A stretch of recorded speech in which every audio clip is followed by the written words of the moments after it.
श्रीराम जय राम जय जय राम, श्रीराम जय राम जय जय राम. 13 मे. स्वतःला सुधारण्याचा प्रयत्न करावा. वास्तविक काही न करणे, आपण काही करतो आहोत किंवा आपल्याला काही करायचे आहे असे न वाटणे, हाच परमार्थ. देहाने मनाने एकसारखी चळवळ करायची आपल्याला सवय लागली आहे. देहाला स्वस्थ बसायला लावणे कठीण, मनाला स्वस्थ बसायला लावणे हे त्यापेक्षा कठीण. आणि देहाने कर्म करीत असताना मनाला स्वस्थ बसवणे हे अत्यंत कठीण. मनाला खरे म्हणजे स्वास्थ्य हवे, पण ते मिळवण्याकरता साधन म्हणजे प्रयत्न करणे जरूर आहे. मनाचे स्वास्थ्य बिघडायला कारणे 3. 1. आपल्या इच्छेविरुद्ध गोष्ट होणे. 2. मागच्या आपल्या बऱ्या वाईट कर्मांची आठवण होणे. आणि 3. उद्याची काळजी लागणे. आता जो तो आपल्या इच्छेप्रमाणे व्हावे असे म्हणणार, मग सर्व तुमच्या इच्छेप्रमाणे कसे चालतील? तुमच्या इच्छेविरुद्ध गोष्टी होणारच. तेव्हा स्वास्थ्य बिघडू न देण्यासाठी आपली इच्छाच नाहीशी करावी. अमुक गोष्ट मिळावी ही बुद्धीच नाही ठेवू.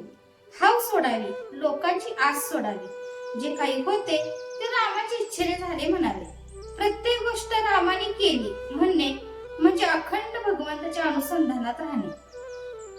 आपला अहंपणा खरोखर किती खोल गेला आहे पहा.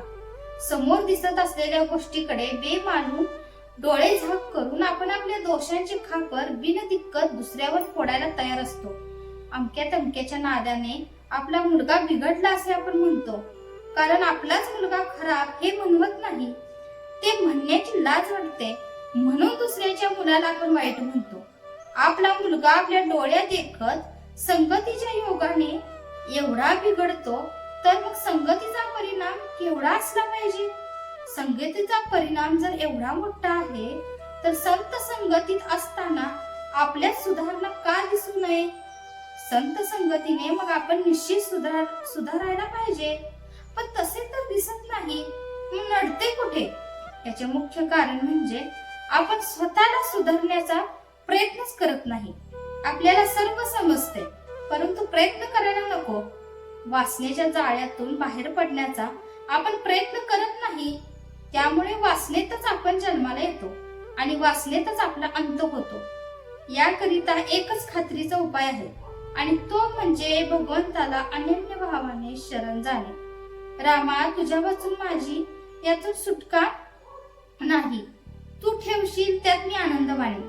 तुझे प्रेम मला लागू दे असे कळकळीने रामाला सांगावे आणि सदैव त्याचे नाम हृदयात ठेवावे. तो उदार परमात्मा तुमच्यावर कृपा केल्याशिवाय राहणार नाही याची खात्री बाळगा. जय जय रघुवीर समर्थ. आजचे बोधवाक्य: वासना मारायला भगवंताचे अधिष्ठान हा एकच उपाय आहे.